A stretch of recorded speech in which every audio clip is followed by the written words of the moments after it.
Mr. Deputy Chairman, while speaking on the appropriation bill, I would like to discuss a little disparity in the matter of the distribution of the allocations to the different states. Sir, there are many backward states in this country, including Assam.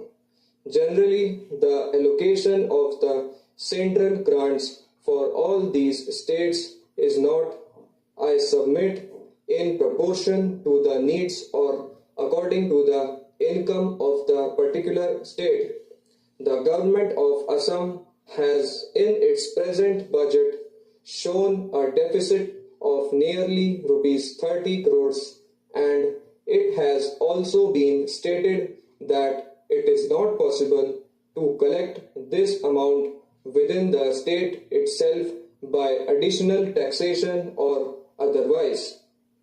As a matter of fact, the government of Assam has been complaining to the center about the inadequacy or rather the disproportion in the grants made from the income tax collected from the resources in Assam and from the excise duties on tea, jute, etc., as well as on petroleum.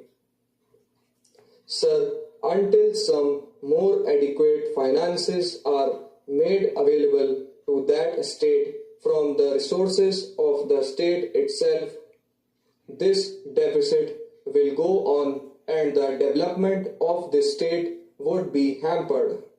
It is time something was done because it has been accepted as a principle that we should devote a little more attention towards the development of the backward people and the backward areas. Assam is one of the most backward areas.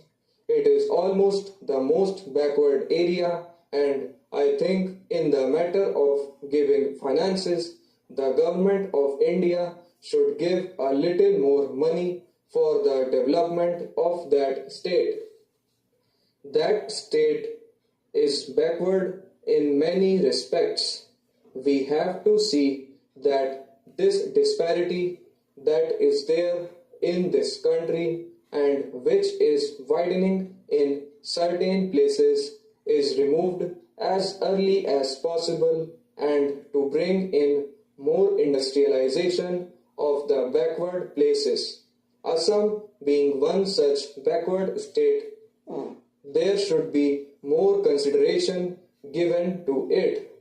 Then there is the question of communication in the state of Assam. Some attempts have been made for the developing communications in that state, but no industrialist has yet been tempted to come to that state to start an industrial undertaking and take advantage of the immense natural resources of that state and utilize them for the benefit of that state and for that of the whole country. So, the development of communications is another important factor. The development that has taken place is not at all